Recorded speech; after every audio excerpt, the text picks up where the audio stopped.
Sometimes it feels like companies treat diversity, equity, and inclusion as a passing trend, a buzzword and tick boxing exercise, only to wonder why their efforts don't last. But what does it actually take to build an inclusive strategy that sticks, even when the climate feels uncertain or pushback is loud?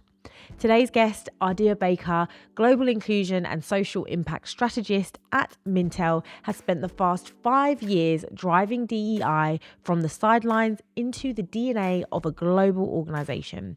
She shares how she's kept the work alive beyond 2020's headlines, the lessons learned from resistance, and why understanding your why is non negotiable if you want lasting change. This conversation reminded me that DEI isn't just passion work, it's strategy, collaboration, and courage. And I know Adia's journey will leave you thinking differently about how to sustain the work in your organization. Now, before we jump in, quick favor. If you enjoyed these conversations, please subscribe and share this episode with someone who needs it. It makes a huge difference in helping us reach more leaders doing this great work. Now, without further ado, let's jump into my conversation with Adiat Baker. Hi, Adiat. Welcome to the All Inclusive Podcast. Hi, Natasha. Thank you so much for having me. I'm super excited to have you, for us to be back connecting and chatting. I know we met not long ago, a few weeks ago when you were here in London, which was super exciting. So I knew I had to have you on the podcast to have a bit more of a deeper dive into more about you and the work that you're up to at Mintel. So happy to have you. Thank you. Thank you so much. So, to kick things off, before we get into the nitty gritty, tell us a little bit more about yourself and tell our listeners a little bit more about yourself and your journey. Like, what got you into the work of diversity, equity, inclusion? Well, it's been quite a windy road. My background is really in sales. So I started off in retail, and then I went into financial services sales, both direct consumer as well as business to business. And then I accidentally found market research, which is where I am now. I actually just celebrated my 18th anniversary here at Mintel. And so I, again, came to the organization with that sales background and also that background in financial services. So I started on our financial services side of the business and then kind of matriculated over into our consumer packaged goods side of the business in a sales support and account management role. And then, kind of off the side of my desk, I was doing some work with our corporate social responsibility group. And I ended up taking over for the corporate social responsibility group. And, 2020 came along, and just like a lot of other companies, Mintel was very, very interested in understanding why our world was reacting the way that they were in terms of, the murder of George Floyd. And, they just decided to look inward and, you know, start, kind of going along with a lot of other organizations and kind of joining the DEI bandwagon. And so, it was very important to the organization. So they didn't want it to be something that was off the side of someone's desk. So they created a role for it. And I just threw my proverbial hat in the ring for it. And that's kind of how, in 4.5 years, almost 5 years later, here I am. That's awesome. I mean, 4, 5.5 years, that's quite some time. There's been a lot that's happened since 2020, and we're now in 2025, soon to be 2026. So, what has kept you going with the work? What's kept you motivated? Um, I really felt like it was kind of a calling, to be honest. I mean, to be completely transparent, when the role first opened up, I was very apprehensive about really going for the role because I wanted to make sure the organization was very serious about the work that they wanted to do. I was, I didn't want to just kind of be like, the poster child, if you will, obviously being a Black woman. Um, so I definitely just wanted to really understand like where the company was, how they really felt, if they were really serious, and this is something that they wanted to do, and that they would be committed to the work. And then from that point, I myself felt almost convicted to be in this work. For example, the team that I was working on at the time was a very inclusive team, very diverse team. My manager was, very inclusive, very empathetic. Just a great example of what it meant to be. I felt seen, I felt heard, but I knew that that was not necessarily the case for all the teams at my company. And so I felt kind of it being a responsibility of mine to try to, make that happen, throughout the organization. And so that's really what it was. It was really more so fulfilling a calling. Oh, that's awesome. I mean, we do hear it from a lot of leaders that it's definitely the passion, the calling of this work that has continued them forward, which is awesome. I love hearing that. Um, you mentioned 2020 for a lot of organizations and also for Mintel included, sparked some real conversations around what does our workplace look like? How are our people really feeling? Are we doing the best that we can do by them to make sure that they feel like they are being seen and respected across the board? With that though, we now are seeing a lot of those companies or a lot of companies kind of pulling back a little bit. Why do you think that a lot of the commitments that organizations made in 2020 haven't really stuck? Like they've now started to unravel. Um, And I can't say this is the case for all companies. So, to be fair, there was a lot of things going on in 2020 in addition to, social unrest. I mean, we were in the middle of a pandemic. So, organizations were also trying to figure out how to continue their businesses and maintain their businesses and their clients and things of that nature in the face of, a global pandemic that was unprecedented. We had never been through anything like that before. Um, people were working from home. They were forced to be working from home in a lot of places around the world. And so there was really just a lot going on, just to be fair. But one of the things I do think too is 2020 was definitely the year of buzzwords, catchphrases, and acronyms. And folks were looking at things to just kind of grab hold to without really having the understanding or the real meaning of what those catchphrases, those buzzwords, or those acronyms were. And so I really feel like companies didn't necessarily take the time to really understand what they were getting themselves into, what they were committing to. I think some companies may not have fully invested in taking the time to learn about diversity, equity, and inclusion. I mean, because contrary to popular belief, 2020 was not the birth of DE&I. You can trace employee resource groups all the way back to the late 1960s here in the US during the civil rights movement. The first organization, I believe, was Xerox Corp, who used to make all of our copier machines. Very progressive leader at that organization that, formed a Black employee resource group because his Black employees were literally being threatened on their way to and from work based on what was going on at the time. And so I think that when companies didn't take the opportunity to really learn where this movement stemmed from originally, and then what it was going to take in order to keep the movement sustainable. And then also just integrating it into the business that they were in. Like, what did it mean for their organization, their employees, their clients? That was probably one of the largest reasons why it was so easy for things to just go awry. There wasn't a very strong foundation for a lot of these programs and these initiatives from the beginning. I felt like it seemed as though it was very reactive, and when we act in that way, we tend to not, as you say, kind of do the groundwork and looking back at, okay, what have we been doing previously, historically, what has worked. It's more around, okay, what's needed now? What do we do now to get the best results right now?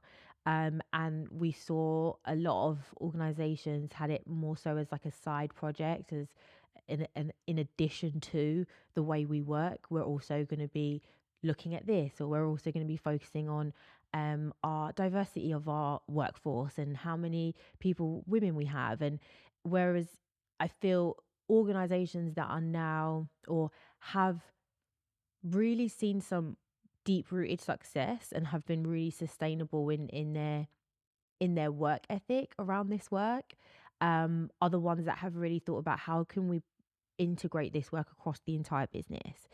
And I know with Mintel and with the work that you've been doing, that's a key or a core part of the way that you're working currently now is making sure it's touching the full range of the business, right? Yeah, definitely. Absolutely, absolutely. Um, the why is very important, right? We heard a lot about business case development, at the beginning of, 2020, like when all of this was coming through. However, I think that a lot of companies or organizations did not really form that business case appropriately. They didn't do the internal work that needed to be done in order to really attach why it was necessary for them to do this for their employees and or their clients and who they serve, how it was going to make their organization better. There's a lot of data that was available in terms of, the more diverse an organization is in terms of thought and background and things of that nature, those organizations, ended up being more successful, more profitable.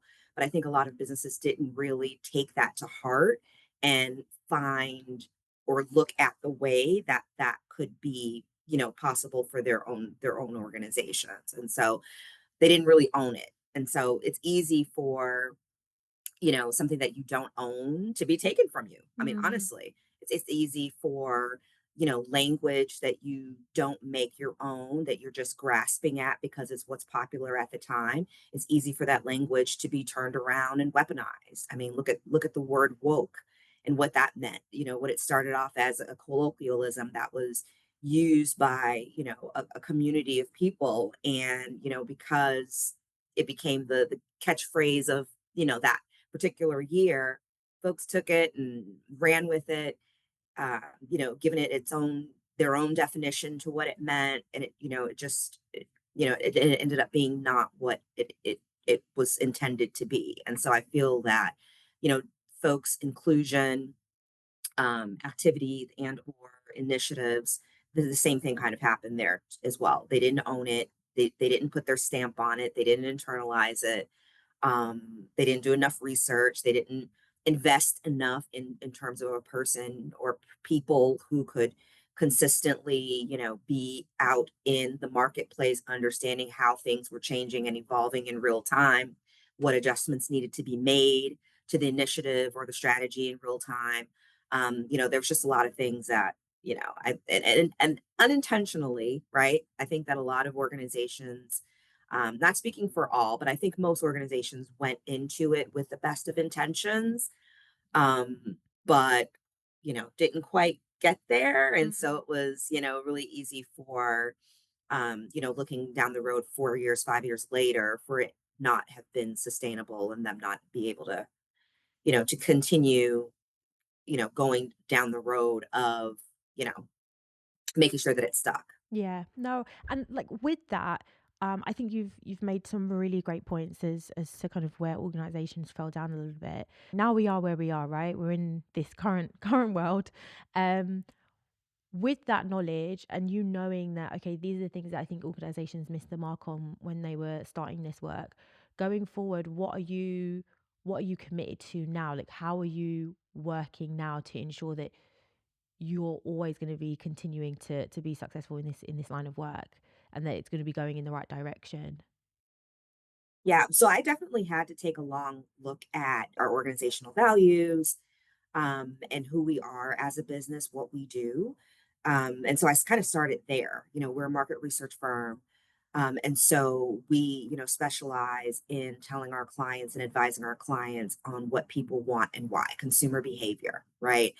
And so that means all consumers, right? We're a global company, so we have to be inclusive of what, how that impacts everyone, And so in today's climate, where everything is extremely polarizing, where you have groups of folks that don't want folks, certain people to have rights and or don't care, that doesn't mean that those people don't exist. It doesn't mean that those people aren't still consumers. It doesn't mean that they don't still spend money. And I mean, that is actually what our business is. And so being able to embed the idea that we have to have an understanding of all people, in order to give the best advice, the best insights to our clients.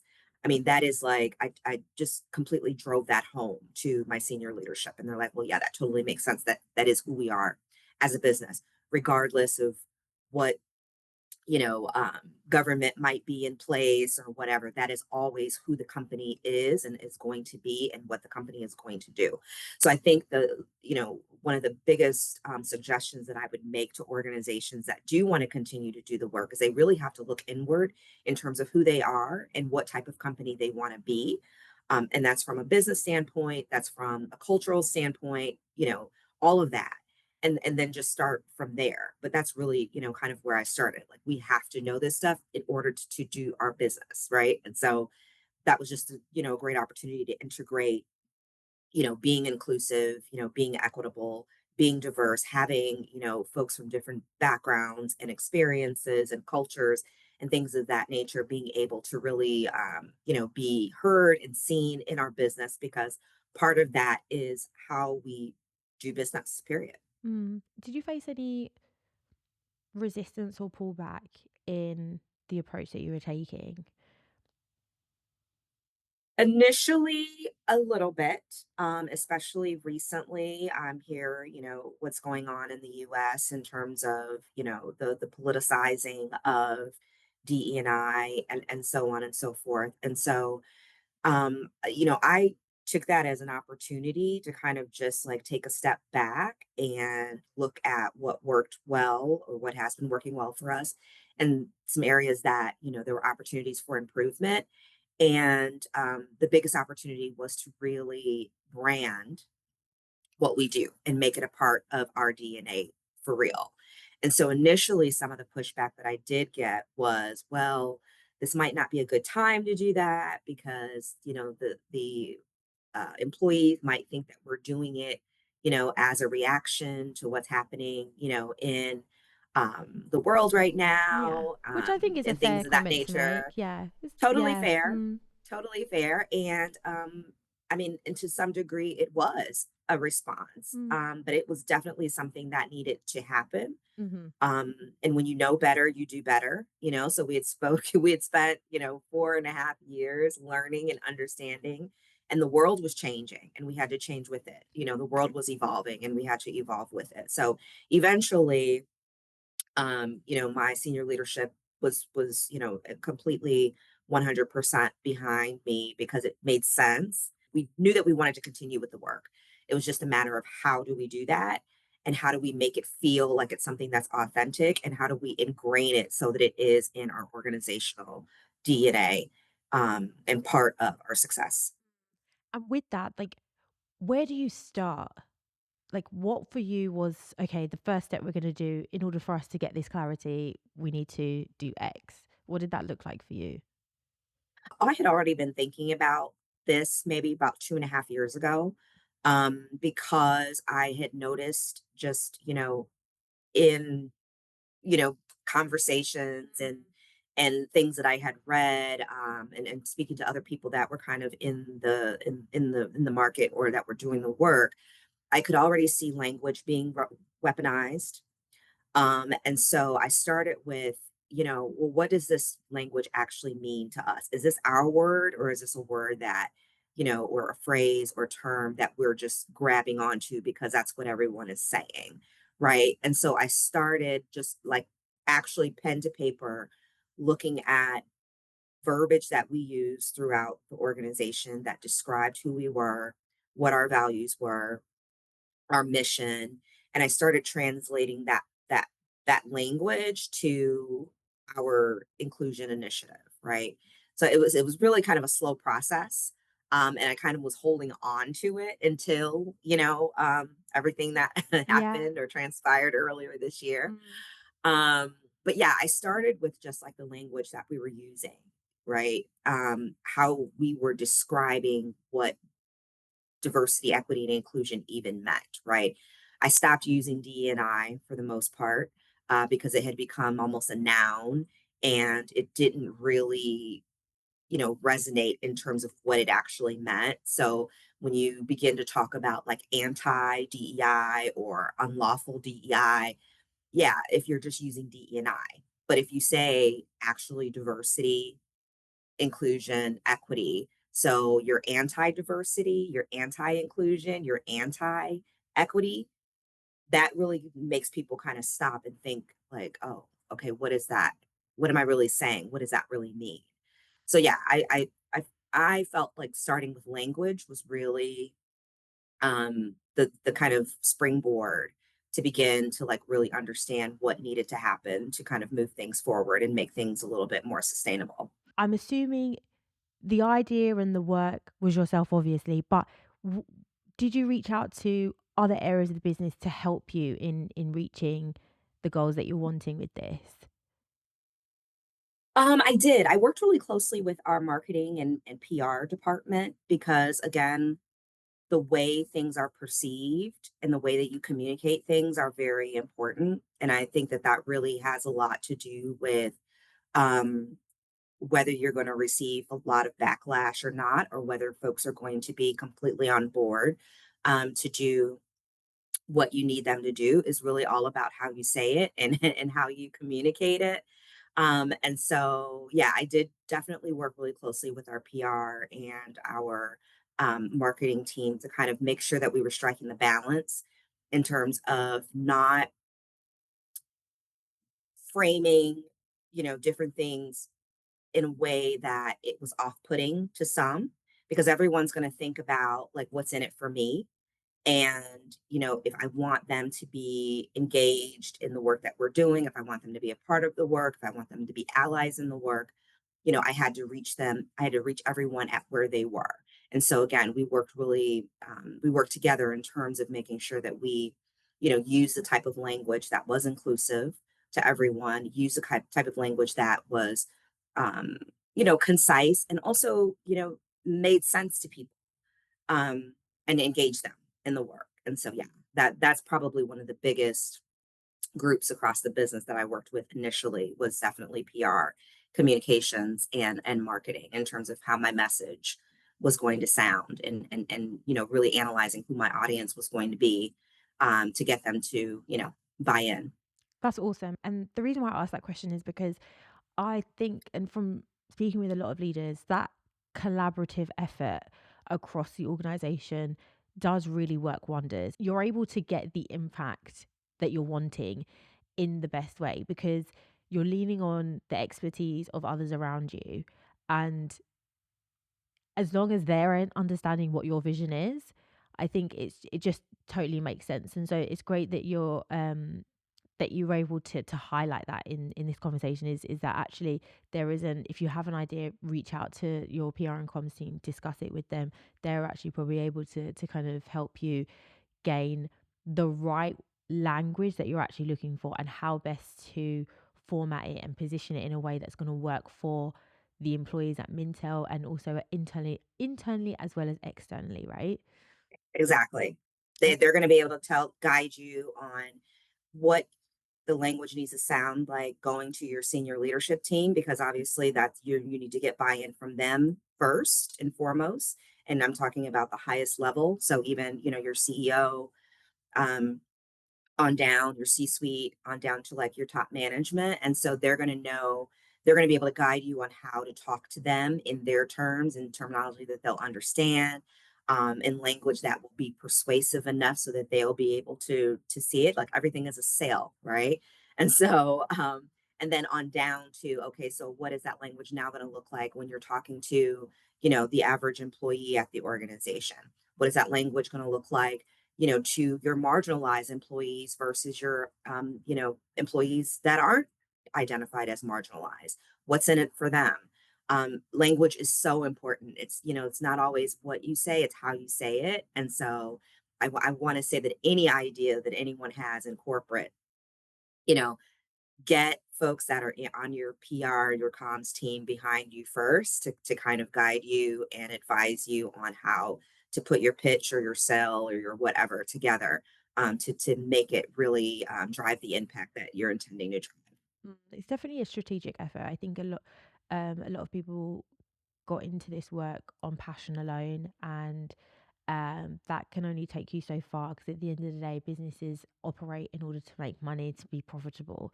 And so, in order to do that, if you're wanting your new ideas or anything that you're wanting to change about the way in which business is, they need to be able to see how is this going to benefit not just the employees, but the business overall. And to be, Yes. you've got to be strategic about it. And I like the way you said sales. I honestly, this is you're speaking my husband's, my husband's language for sure. Um, it's awesome. So, what would you say, looking back now, that time when you first stepped into this role and what you thought it was going to be like? And the skill set that you had at that time, the knowledge that you had at that time, looking back on that and where you are now, what would you say to your later self entering into this role? Well, especially because the professional background that I come from, was definitely an exact science, very task oriented, very result driven. Um, Going into this type of work where you're dealing with people, you're dealing with emotions, you're dealing with, um, you know, learned behaviors, unlearned behaviors. It's much more abstract. So it was a complete shift for me. I am glad though that my organization did invest in me upskilling initially going into this work. And so with that, I was able to identify that, diversity, equity, and inclusion work wasn't just about diversity, equity, and inclusion. It was about, there's behavioral science that's involved, change management, data science. I mean, why do people think the way they think? Why do they act the way they act? There was so much more involved um, that I had to kind of get my hands around or had to grasp. There's, historical content. Again, we're a global company, right? And so what's happening in one part of the world isn't necessarily the same thing that's happening in another part of the world. People don't always view everything the same. They don't discuss the same. What diversity means here in the US is very different than what it means in Asia, for example. And Mm. so there was quite a bit of knowledge and research that had to be done um other than just going and being like, okay, well, we're going to just do these trainings and we're just going to do this and this is what's going to happen, right? So it was way more involved, and it is way more involved and way a lot more work than I had anticipated. So I would say to my former self 4.5 years ago, buckle up and get ready, because you're going to be stretched in ways that you can't really clearly articulate, or ways that you would never think that you'd be stretched. And so, yeah, that's what I would say. Oh, and so for all of the leaders that are listening today, what advice would you give for them going forward and continuing this work? It's purposeful work. If you really, as a human being, you know that you're here for a reason. You're at your company for a reason. You're here at this moment, at this time for a reason. Um, you know, just keep pushing. Just keep pushing. There's purpose. There's a need for what you're doing. You really are creating the world that our children and our children's children are going to live in. And so, I mean, that's really meaningful and really and purposeful, and just keep going in that purpose. Well, Adia, I have had so much fun conversating with you today. It's been awesome having you on the show. For our listeners, if they want to learn more about yourself and the work that you're doing over at Mintel, how can they best do that? They can reach out to me directly. I'm on LinkedIn, so under Adiat Baker. I'm also on Instagram and Facebook. Yeah. I'm out here. No, that's awesome. So I will be putting a link down below to your LinkedIn profile. So everyone listening, they're able to jump on that and get in contact with you and connect with you and follow the work that you're doing. I think it's absolutely awesome. I love the commitment that Mintel has shown in the way that they've worked, and that they're really wanting to ensure that all of their staff that come into that door feel as though that they're valued, respected.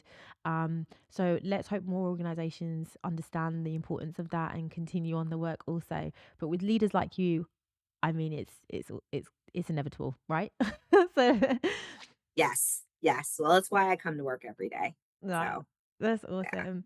Well, good luck with all the future things. I know we're going to probably speak again in a couple of months' time, which I can't wait to hear all of the great things that you're up to. But until then, thank you so much. Thank you. I really appreciate having this platform, and yeah, I just want to continue to push forward and keep people inspired to do the work Yeah, to make the world a definitely. better place.